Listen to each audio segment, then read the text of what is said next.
ina leo tavita. I le tele o mea sa whapena o na iai. Ai sa filifilia e le atua. Whamata la ua mawari tanga te tutusalo na loto mo lo loto. O le ao onga fo ilea o lo iai le tuspaia. E ao no tatu whaalongo. Ia le leila u whaalongo. Le leila u waai. O mea umalawa e avatu e le atua ia te oe. O mea na e taunu tatu whaia. Te mana tua ina ele tala al mo koloni to tolu foi o poelima. Il tamo le o Paulo ma tamo a Apollo. La o lo fa pea. Fa mai Paulo o au te lulo. Fa su Apollo. Ai fa tu puele tu me uma. Au tatu ma fa mo tatu tilo iai. O me uma tatu te faia. Ale ai le tua. Ele tupu maola. Pea fai ele atua. O na ulangona ilea o aso o mafuta ilo tama. Esel mana i o ni maftanga. O lo tama foi o stangata ele tautala. E anga malu. Ai fai me tonu. Esel fai me le leo leko inga. O le me foi langa e la ino fa pea ia lo maua inga. Fa tai ia o mo se tina. Esel le lei. O le leo le netina. O le fautua. O le leia se uto alua. Whamanuia le tua i atu e mam. Whamanuia le tua i atu. Awa e leanga. E le fosea o ngā o tātou tama. Pea le ise fautua. Awa me moni al tele o taimi. E halua tātou me wa loto iei oe. Ai le fai ese me loto ile tina. Me la le faftai tele lava le nei tai au. Ma le nei aso tama. Whamanuia tele le atua ia te o tama. Whamanuia foi le lasi o le. O le nei aso sa. Ai maise o le tama. Apostolo ia asaf. Ia matina ia hele. Ia le li.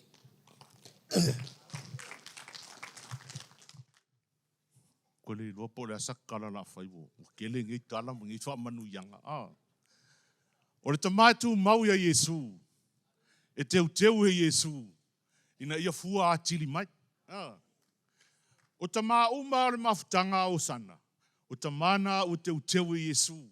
Ina ia fua tele mai o tou. Ia to watu I whafoi o. Ia maua mai ni ang hanga moro na malo. Ia le tua.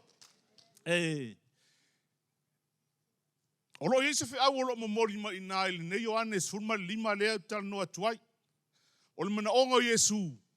Ia tu mau I tātou ia teia. O le tamala e tu mau ia Yesu. E au mai ia Yesu le mala malama. E tatala ai le mafaufau. Tatala ai le nganga. E fai le ngaluenga le tua. O le tama e tu mau ia Yesu. E au mai ai le malama o le supernatural power. E ia te oe ai le pule. E ia te oe le authority. E ia te oe le mana. E mawhai ai ona e whaato ila loina mea whaingata. Lai whafoi o. Ai reo tu tonu I. Leanga le ini mea whaingata I tonu I. Na o mea le leima mea whaingofie mai a Yesu le tonu I. O le tama fwoi e le lei. Lia leana tala no eisi o uso lea. O loo tu mai ai tua se tina e sili atu lona le lei. Whaftai nei tai ao. Mo nei lava ia o lo ia lea na mai I se o sister in law lea o Marita. Ia whaftai ia. No mana o suru mai lea ia o sia o mana mea lea o te suru ai. Ia ai ua wala au atu Marita. O lea o te whaia lea ia o te maaloa na. Ia lea na tutu atu I. Ia lea tua. O ta maa uma ia no nofo mai lei tū lea tau matau. E le ai ma se tina e le I whai mea alofa iai. E le ai ma se tina e le I alofa iai. A o tua atu o lea wha manu yanga. E iai ni ta maa na tū mau le lato mafutanga I le tua. Sa ta talo mo ta maa. O ta maa ua whai ilangi fo launga sa ta talo mo tātou. O ta maa o lo soifua mai pea. O lo wha awau pea lea ngaluenga. Ia avela statou pati. E ona ai mātua po ta maa ua mariliu. Ma tamā fo'i o lo'o soifua mai. Na ofisili atu se tasi uso le nei tae au po le ale soifua si ona tamā. Ai fe mai ua iwa tolu tausanga. Le tamā o sami. Ia le atua. O se lui mo le whanau. Ia tausi le lei lo tamā. Tausi le lei o tātou tamā. I le taimia au New Zealand. Sa le aise ava noa au te arua i sa moa ai. Va aise o tamā i le tele o taimi. Le anga sa fai fo nga luenga sa nga luei. Au se uso le sa host le tio. E rua tua ia lu asisi matou tama. Rua tua lu asisi matou tama. Ia atonu ai lava o lana nga luenga le fai o le lu asisi lo matou tama. Ia o lava matou ia tatalo mo lo matou tama. Fa nau. A ele alu asi lo tama. Tatalo mo lo tama. A fai fo o leso i fua lo tama o lai Samoa. Ia se fa sa tupe ke alu e ai se o tama. Le anga ia se taimi. E te le to e whaalongo ai i le leo si o tama. E le taimi e te le to e ai le la au mata ua mango le la au a mata ona to ulu na lau. Ua le lea de savili. Ona e le to e mori mauina. Le tamale nei tai au nei umistala. Tu mau ia Yesu. O le mana ongo Yesu. Our relationship with Jesus all the time. O le mana ongo Yesu tu mau tātou tama. A whai tu mau tātou ia Yesu. E mau popo fo il tātou mafutanga. E mau popo le mafutanga tina. E mau popo le kalesia. Ai le tumutumunga o nāmea. E fia ailo tātou mātua whale anganga. Tātou tamā o le whale, martina o le whale. Ia awa se pati o na ai ia tātou tamā whale anganga ia asafo. Ia mahele. Bless you all fathers in the house. Sia for Yesu. Amen. Ia watalofa atu tātou mafutanga nei tai au. Ia lau ngōwili amu tia sa le longa sa vai. O whai ainga, whai whanau hoi. Ia. Au taile atua ua mawali nei aso mātango fie ua tātou poto ai. Tātou whaatino ina le nei wha moe whaasino i a te i. Mātou o ta mā. Ia whaatalofa atu i ta mā fou e fou mai foi. Le nei tai au. Ia whaamanuia le atua i a te o tō umalawa. Ia e malifa se moli mau ia ona le tinama le whanau. Tai me alofa mata ngofie sa tu faia ia te au ia o te iloa ia wa ele me alofa se o rua e ilo le leia se o rua ele taunga tama e fai stau tau tama ia ainga wa tama o tai o ulu o ainga ia o se mori mau pu ia e malifa se mori mau ona o ina i tātou ia avea i tātou o tai le lei te tonu o tātou ainga ia ula ia na whaai ule a onga le a o tauina i mātou o le upule na wha mamafa le tātou apostolo ia avea i mātou o ni tangata a o tauina mo le malo le atua ai mai se le ta ina o tātou a inga ia fua mai ini fua le lei la malosi la le nei tai au ia tātou fua i fua o le anganga o le alofa o le oli o le mata alofa e le tau i masui e tele ia fua o le alofa ai mana o mia le tātou tausi ai tātou i o tamā ia lava ia tātou le ono sa i te tonu o tātou whanau o ame tu tupu i o tātou whanau, ia tātou whaapale pale. O le fua o le alofa o le ono sai, ia tuina i o tātou loto, i le tele o taimi, ia ono o le taimi ua puu tele fo i ia tāpenanga tamā, ia whaamalosi atu ia te i tātou umalawa, ia tātou mawase mafutanga fia, ono le alofa ma le atua le neitai au ia te i tātou ono Yesu. Amen, amen.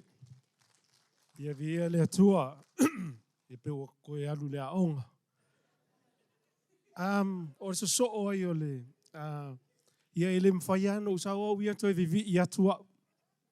Ai, o te whaptai le atua, o le tamana o uola mai ai.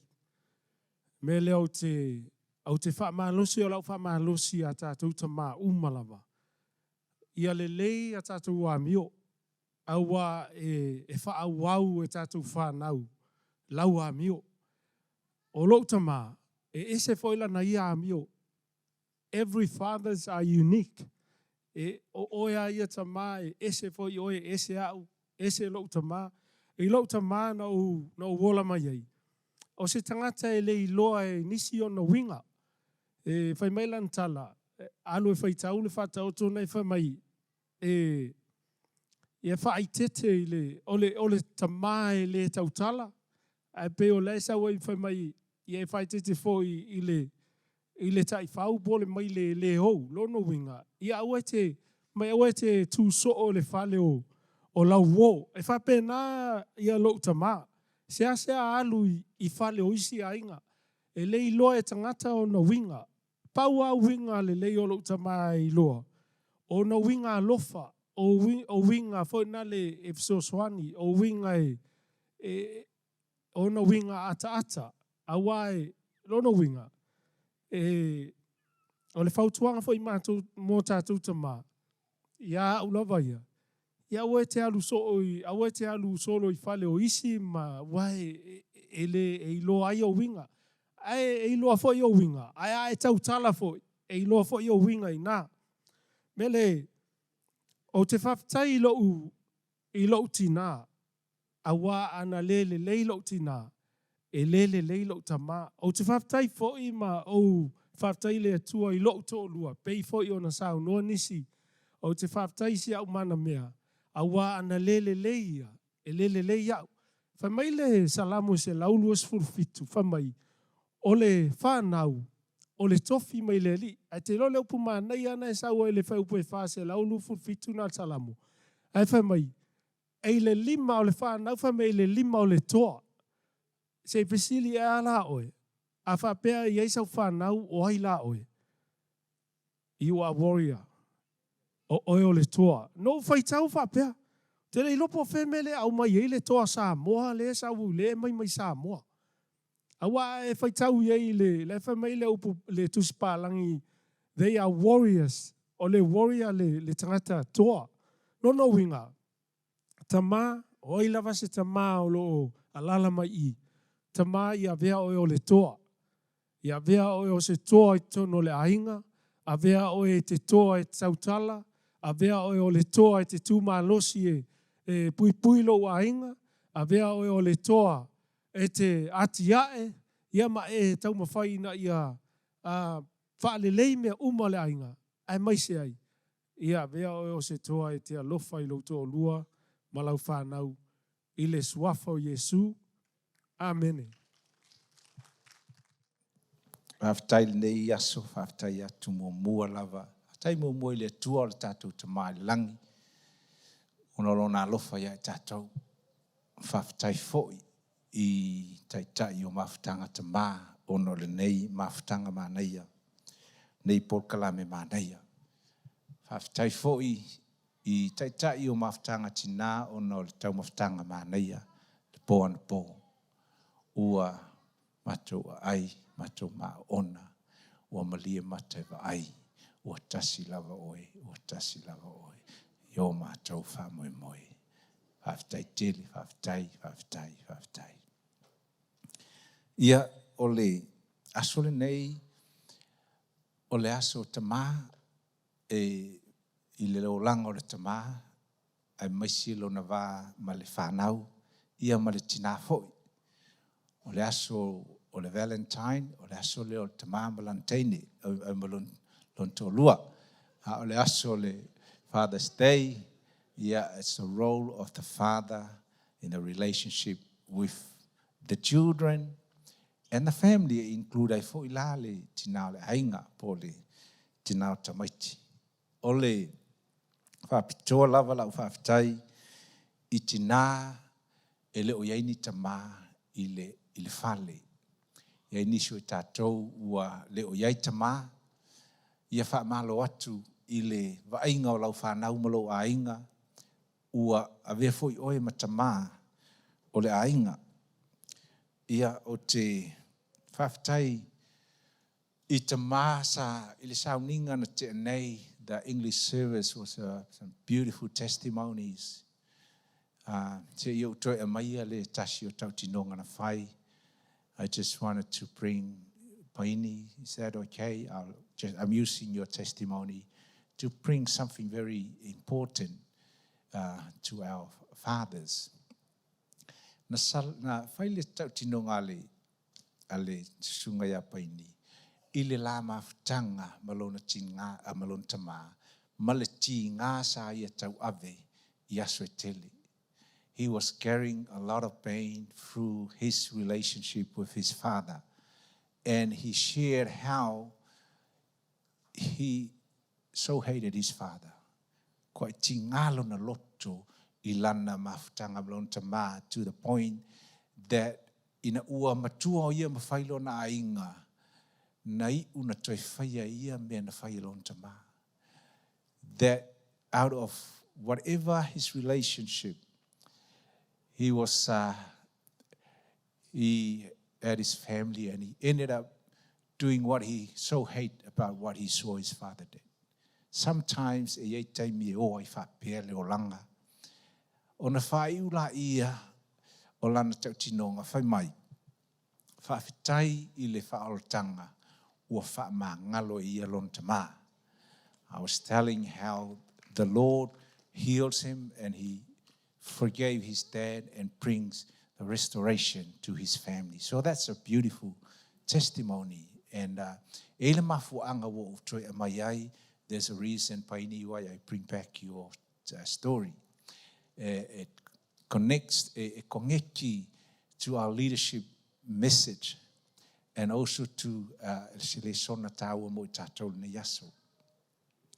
Whamai le wha uru talaina o le autu sa fuafoina o le yaso. O le tama, o le ata le o le ainga. Like father, like family. O tatou whalongo le whaapunga masani, like father, like son. Like father, like daughter. But the truth is, like father, like family. O le tama, e lua vaenga. Sa whailea o onga, ielea o onga whaale. O onga whaale tai. Sa iaisia o onga mānei nei fo I whaiwhi au. Ea o ina whamaile whaupunga whaperitania. O mea wha Samoa. O mea mai le leima leanga. E mā fua mai le tai. Everything rises and falls on leadership. O se tāua te lea teau lea upu. However, e iai le upo te whaopopo iai I lunga atu le nei whaopunga. I don't believe everything is rise and fall on leadership. O le mafuanga nei. E iai le ti Apollo. E na umafau lava I le olanga o Yesu. Sa piki e Yesu le si ia ona au so. A le tasi o le au so. Na whaongai le ti Apollo. E pa ua Yesu. E iei ni tangata matau tia fo'i. E le ngata le tuispa ia ni tamai, le tuispa ia au ni tamaa. I le lalolangi nei ma le ngaluenga le atua. E iei meo o le ainga. E fafuatu o lana tau mawhainga I mea uma. Try everything, but e iei le ti Apollo e sau ona attack la I o le ainga. Ona tupu ai lea, iei mea tupui I ainga. So it's out, you can control and lead your family very well. But e iei lava taimi, e sau wai le fili, ma lepe le ainga. Ona toi soola I le nafa upunga. Therefore, however, and therefore, to go back, ia mautu lau taitai, e te tau, o le upu o le sunga e te spale le nafai, oka se mana e lau whalongo. O fia tau sanga wa o ina le nei, whai upu, malau ngai, and teach. Ai le tai hau le nei, o whai lo le tala sunga te spale, pe ua koe ho oslo uru, se pupula se molilo mafau faunga to a different level. Whamai te spale, vitale fo ka spale. Ia ola sata mar, ia vitale a. Whamai vitale te spale. O le si whasusu. So, o le si e lulu, o le si whasusu. A o le tua e whatupuina. Then he said, whamai lang tala, a le ai le atua I lau mea ngai whai, e le tai tupu. Na o mawhau la ia. O le tele o te me whaia ua onga le upulea, e whaia e whatatau le lotu. Context of the church and leadership and everything. But the Lord expand, and God gave me a revelation on the spot and said, that applies to everything in life, including your family. E lenga o le whatupuinga o ngā luenga le atua, whatupuinga o oe, whatupuinga o tupe, whatupuinga o lau whanau, whatupuinga, to grow everything our hands touch has to be from God. A le aila le atua, e le kupu. So o sea o onga mānei ya, aiso I toi alu lau tala I tua, I a tāwita. O tāwita, whaonga ina, I le mānei o lona loto. Tato whaitau, David was a man with good heart, integrity, whamai poto na lima, skillful hands, na taitai ai e tāwita. O ka le makaukia, whamai o tāwita, o le tamā, e tutusa le loto ma le atua. Pauleo le tamā, whamai le atua, o maua tāwita, e tusa ma loto, is a man after my heart. Then I'll have to add the however. However means, but there's something about tāwita, e iei lona I tū le māngaia. Amen. E iei le tū le māngaia o tāwita. He was so beautiful. However, he has got something that really affected his family. O le tamā, tu maila, tu ese le tupu, tu ese le taitai, tu ese, ai se ku maila le o langa whale ainga, like father, like family. O le ata o le tamā, o le ata lea. I generally talk about it.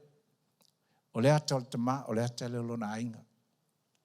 Ai if ia I loa lava se tamā, alu e tilo I lon tōrua. If you really want to know a husband and a father, check out the wife. If the wife is happy or miserable. Whatever you see in a wife, that's the real father. That's the real man. Reflecting that. The glory of each other is each other. If you love go look at the father. If you want to really know the family, the father, look at the family. O le reflection le na, o le tamā.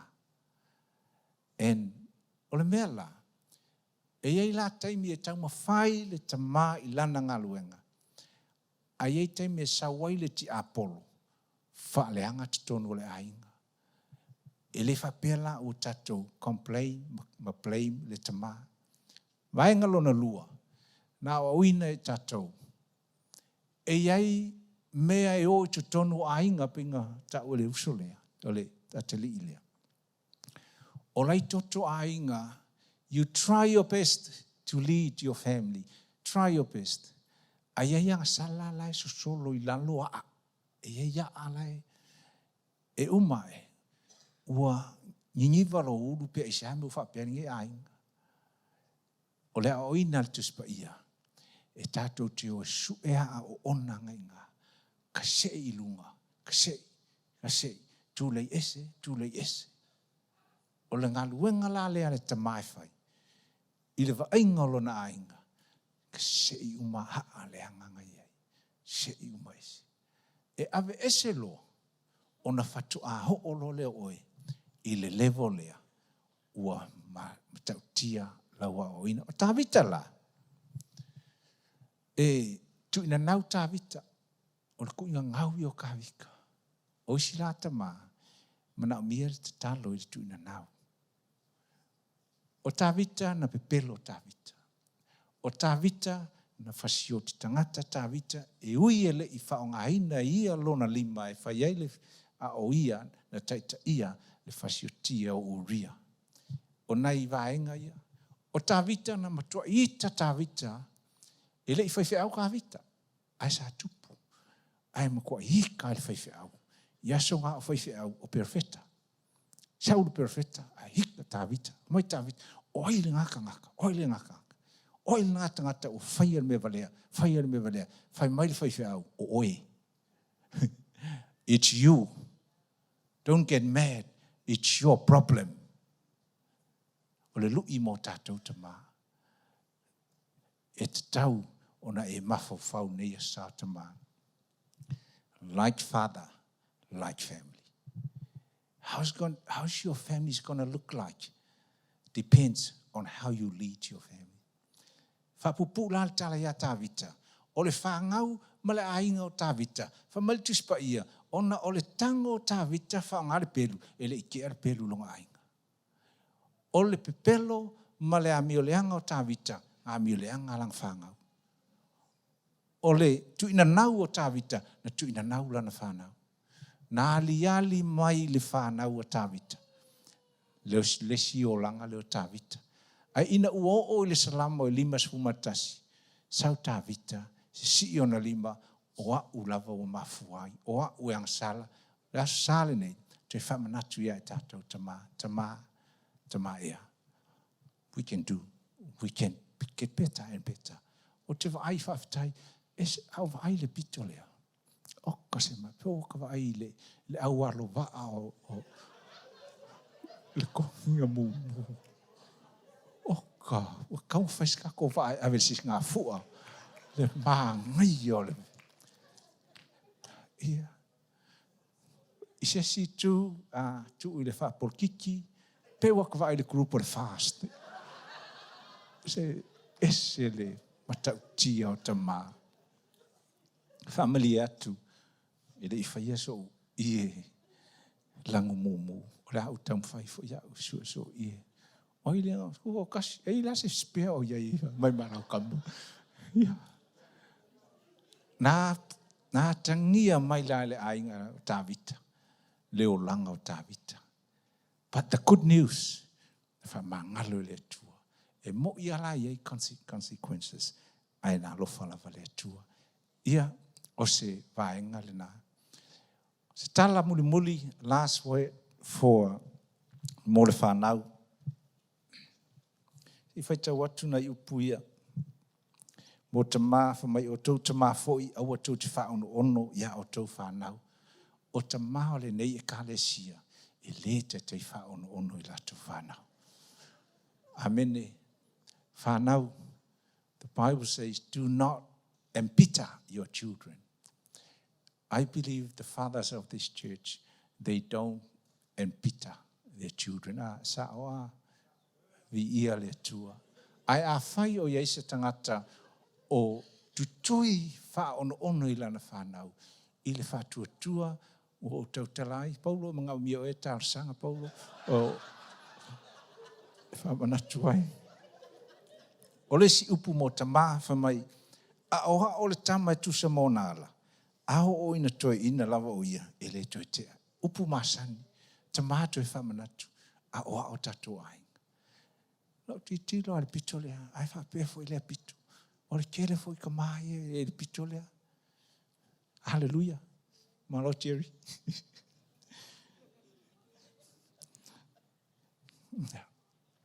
O nei upula nei mo le whanau. Father's Day, children, kids, I like to read a few words before I come to the end. Fata otu e walu, mua whai upu e walu. Lo watali i e whalongo maia i lea o atu alo tamā. Awa foi e te tu la fo ina le upu alo tina. Hear, my son, your father's instruction, and forsake not your mother's teaching. Yeah, it's a good reminder. Young people, children, whamaile fionga le tua. Whalongo. Whai upu e luas fuma le lua o poro le fata otu luas fuma tolu. Ia e whaalongo I lau tamā o le na whāna ua oe. Hello, children. Listen to your father who gave you life. He gave birth o lau tamā na whāna ua oe. Ia, sa whaile whesili ana pō I le sunga ia sau. Mo I la tō ele ia I le dinner. For those of you who were not at our dinner last night, I think this is a good background for the Lale family. Some of you are here. This is exactly what happened to your father. The question was asked, na fesili, na whawhewhea lau mulimulinga ia whafonga. O a mea lau ainga na whaalu I lau alunga e tau maunu mai whong. Whamai sao, se sere fesili. O whafonga na mulimuli a te au. That is the truth.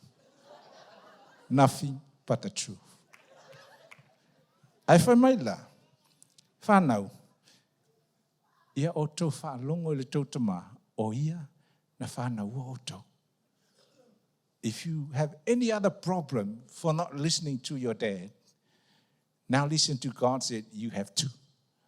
If it wasn't for your dad that jumped the fence, go through the hill and the bad times, if it wasn't for him that went out and faced your mom's dad with the pisupo and everything, you wouldn't be sitting in this world. Therefore, God said, you got no excuse. But listen. Final one. A whai e talia o tau lea o inga, o lo tausi mai le tua ia te o tau, pe o na tausi a tali. A wā aise a tali wa lea o ina e le tamā. And do your hardship as discipline. God is treating you as sons. For what son is not disciplined by his father? Wa umala ulaunga. Ole, whaftai atu lea le yaso. Taun tatu o whai tatu tonai. I'm looking forward for our lunch. We're having lunch with one beautiful family. And you know what? I grabbed all the leftovers on my table last night, took home last night for our lunch today. We're going to have a leftover lunch. Bless the Lord, oh my soul. Last but not least, I'd like to honor o te fia whawhitaiwha pitoa lava I le sunga ia Paulo. Paulo, ai ua whakei o ila ukala le whai atu. O le tamaya Paulo na maliu lo na ainga I le tausanga lea. Na umafo whaupe ise si tama na maliu lo na ainga. Pena o Paulo ia le tinaya me le ane. O le tātou te toe, taimi whainga tāia isi tangata. O lo iei tina ua maliliu fo I latou. Tama ali. A o le tamaya Paulo ua maliu le tina le ainga. Ia mātou te talo Paulo mo oe tu ese tātou tala jokes. Ta tala malia ia whatasi atu le atua mo oe. Na o mafo whaula wale nei aso. O le tātou offering le la whai. We want to give a gift for Paulo. Ia will work out something. Don't ever reject our gift. Awange e le kari e me alofa le anga o tali tonu e mai le atua. O se ala mātou te whape atu ia whamanuia pēr le atua ia te oe te mā Paulo ia iai le atua whatasi. Ai a whape te iwa toe watu le atua se siti nā fau. Ia. Hallelujah. Hallelujah. Le ai Paulo, le ai ua lava lau tasi. Tato tulai o le